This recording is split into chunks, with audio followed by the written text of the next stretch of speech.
อันนี้ก็น้ำมันไม้เอาในขนมอันนี้เขามีโวเขามีอ่อนตั้งในขนมเขามีหอมแรงอ่อนตั้งในขนม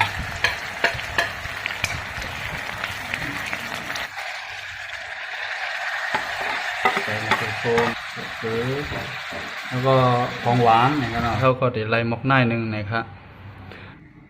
โอลินโคในขนมขาวคั่วนะครับมาสูงค่ะเมื่อในก็มาหูโทษจำขาวใจคือแทงเย่าในขนมเมื่อได้ขาเฮาเดี๋ยวอ่อนได้ก็เขาก็เฮ็ดกินข้าวซอยเหลือง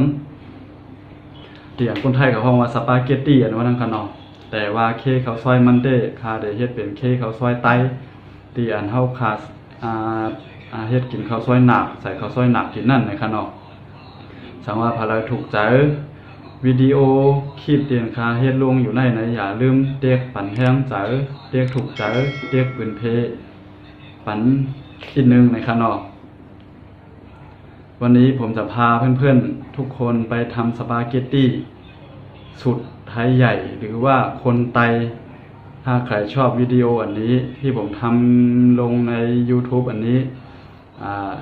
อย่าลืมกดติดตามกดถูกใจกดแชร์ให้หน่อยนะครับขอบคุณครับ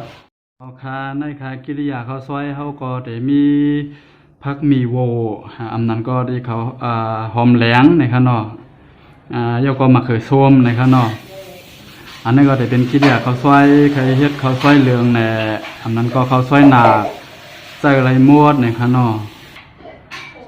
ใจไรมวดในข้างนอกเครื่องกิริยามันก็ได้มีจังไหนกล้วยในข้างนอกอันนี้ก็จะอันนี้ก็ผมจะมาทำสปาเกตตี้สูตรไทยใหญ่นะครับก็เครื่องเทศมันก็จะมีอันนี้ครับหอมแดงแล้วก็มะเขือเทศนะครับเครื่องเทศมันก็จะมีแค่นี้ประมาณนี้นะครับอันนี้ก็จะเป็นสูตรของคนไทยใหญ่สปาเกตตี้ของคนไทยใหญ่ก็ทำแบบง่ายๆแล้วก็อร่อยนะครับ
นี่ก็จะเป็น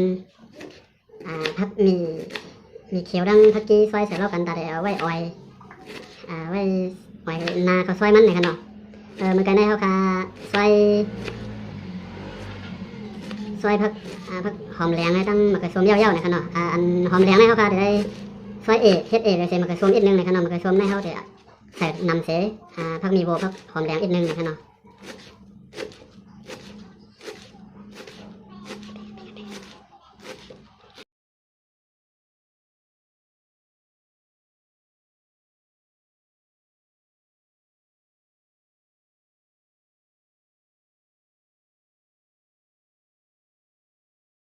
อันนี้ก็น้ำมันไม้เอาในขนมอันนี้ก็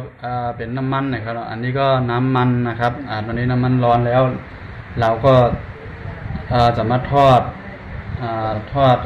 หอมแดงนะครับมาทอดหอมแดงอันนี้ก็น้ำมันไม้เอาในขนมเขาเดี๋ยวมาโคพักมีโวมันในขนมนะครับโคเขาเดี๋ยวโคพักมีโวพักมีอ่อนตั้งในขนมพักมีหอมแดงอ่อนตั้งในขนม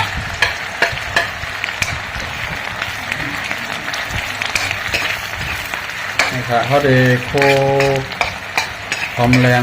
มันให้หอมแรงมันก็หอมให้หอมแรงมันหวบกว่าในขนมแต่ว่าจะว่าโคให้มันบ่ขอบแต่เรื่องนั้นในขนมโคให้มีมันอ่อนๆให้มันหวบกว่าให้มันหอมให้มันตึกหอมเอาในขนม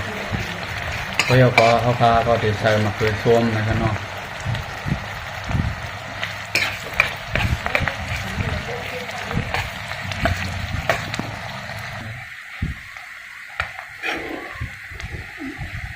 อนนี้ก็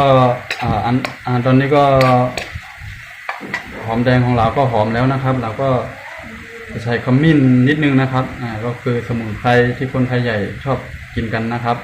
อันนี้ให้หมี่มันก็หอมเย่านะครับเนาะข้าวจะใส่มิ้นอีกนึงนะครับเนาะมิ้นมันเดือดหอมนะครับเนาะมีคนไทยเขาเกี่ยวกินนะครับเนาะหอมใหญ่ยาว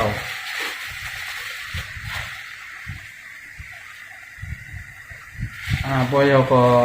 อันแรกข้าวก็ได้ใส่หมูสับนะครับเนาะใส่หมูหมูนี่ก็ใส่ก็ใส่ไม่ใส่ก็มันเป็นสังนะครับเนาะใส่ตัวหวานนะครับเนาะ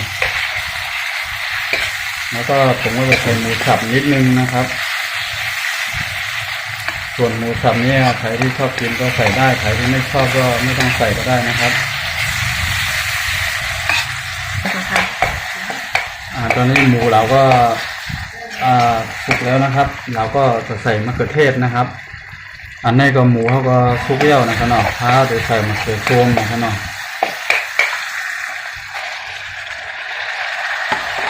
ใส่มะเขือส้มนะครับเนาะ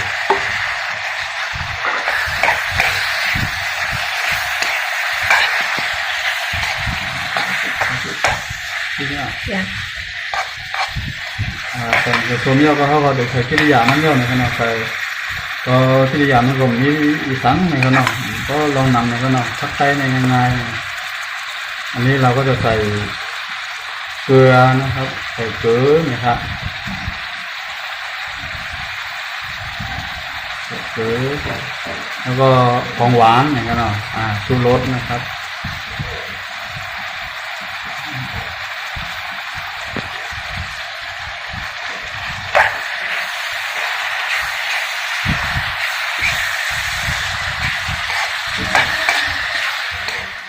อบกิริยามัน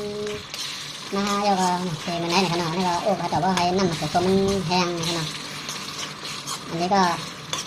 เราก็ทำมาถึงขั้นตอนนี้แล้วนะครับ อันนี้ก็ได้แล้วนะครับ อันนี้ก็เราก็สามารถเราได้ปรุงกินได้แล้วนะครับอันนี้ก็เย่าๆนะครับเนาะอันนี้ก็ไล่อะไรนกหน้านี่นะครับเนาะสามารถถ้าไล่เรียนใช้เฮ็ดขายเฮ็ดอีสังเส้นนั่นก็โคให้มันแห้งๆก็ไล่นะครับเนาะให้น้ำมันแห้งๆมันเด็กเกี่ยวไว้ได้ถึงนี่ครับเนาะอันนี้ก็เสร็จแล้วนะครับอันนี้ก็เสร็จแล้วนะครับ อันนี้ก็เย่าๆนะครับเนาะอันนี้ครับเคเขาซอยเขาก็ได้ไล่มอกหน้านึงนะครับอันนี้ก็จะเป็นเครื่องเทศสปาเกตตี้ของเรานะครับ ก็จะประมาณนี้นะครับอันนี้เสร็จแล้วนะครับเย่าๆนะครับเนาะอันนี้ก็มอกหน้านึงนะครับวันไหนนะครับ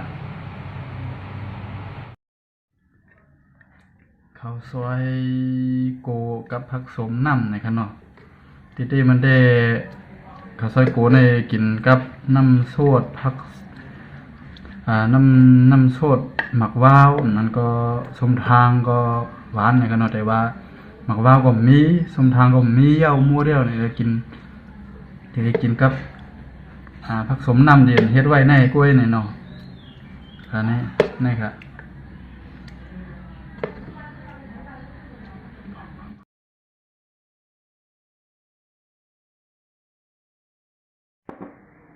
ยาวใส่เคนั้นนะครับ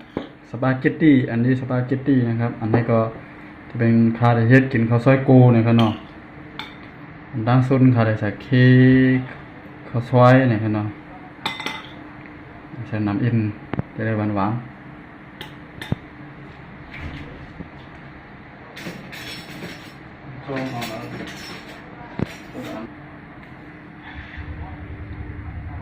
อันนี้ก็ผักกีกับหมี่เขียวนะครับอันนี้ก็ต้นหอมกับผักชีนะครับ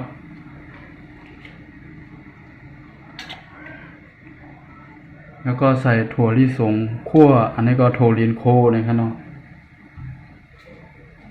โทลินโคแล้วก็เขาใส่ง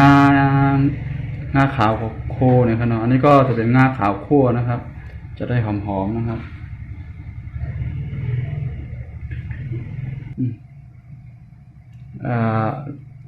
แล้วก็ได้ใส่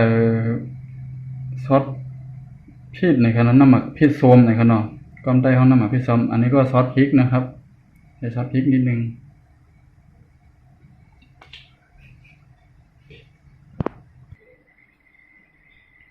อันนี้ก็จะเป็นน้ำกระเทียมเจียวน้ำมันหอมนี่ก็จะเป็นน้ำมันหอม มันมีหอม น้ำมันหมีหอนะครับเนาะน้ำมันหอมน้ำมันหมีหอนี่ก็ไปมากินกันเย้านะครับเนาะนี่ครับ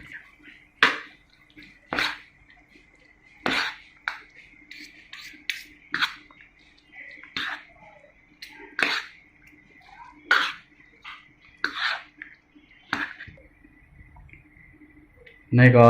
เย้านะครับพร้อมกินเย้านะครับข้าวซอยสปาเกตตี้ชุดไทยใหญ่นะข้าวซอยโกนะครับเนาะนะครับนี่ครับ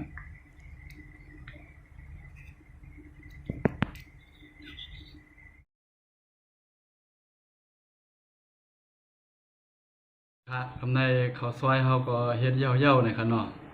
สปาเกตตี้ที่คนไทยของสปาเกตตี้อันนี้ก็ข้าวซอยโกนะครับเนาะข้าวซอยเหลืองโกกำลังเอาเฮ็ดเย้าเขามากินจ้ำกันข้าวเดี๋ยวมากินควายนะครับคิงเคยกินควายนะครับเนาะ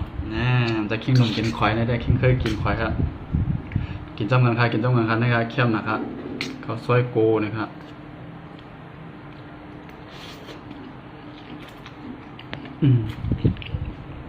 หวานนะครับ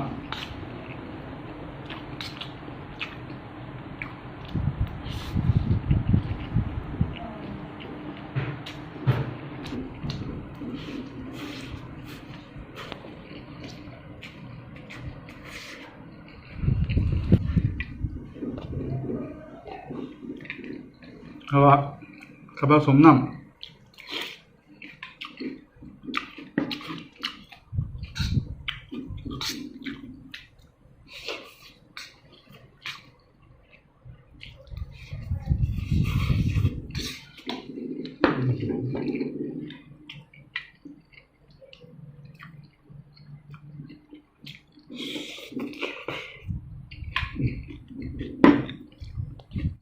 หวานนะครับ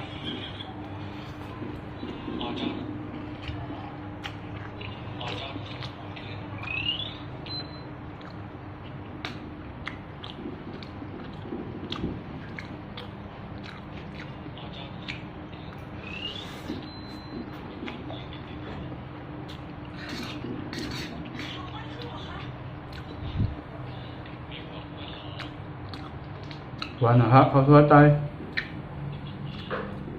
ใครอยากให้กินก็ให้จอมตัวอะไรอย่างกันเนาะหวานกินหวานอ่ะพวกจะอะไรเมื่อเฮาก็เราอยู่เมื่อเฮาเสร็จแล้วก็เฮ็ดกินอะไรนะครับเนาะง่ายๆกว่านะครับเนาะมาซื้อสปาเกตตี้มาเฮ็ดกินก็อะไรนะครับเนาะหวานนะครับ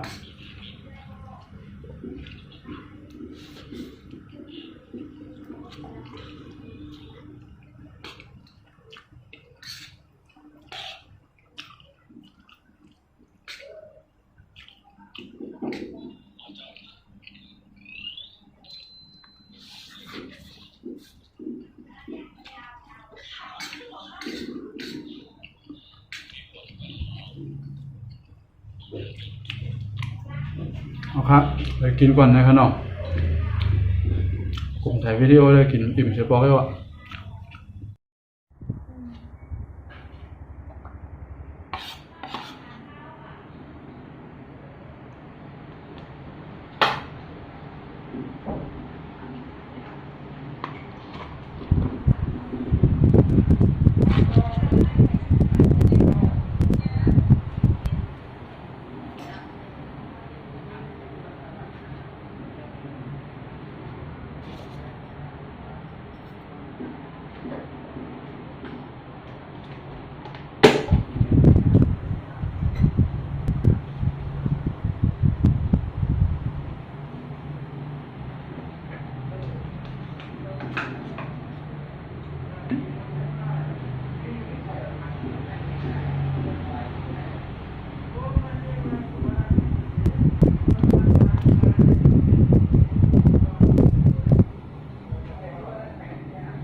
ครับใส่น้ำให้กินก็ไรนี่ก็ว่านะครับ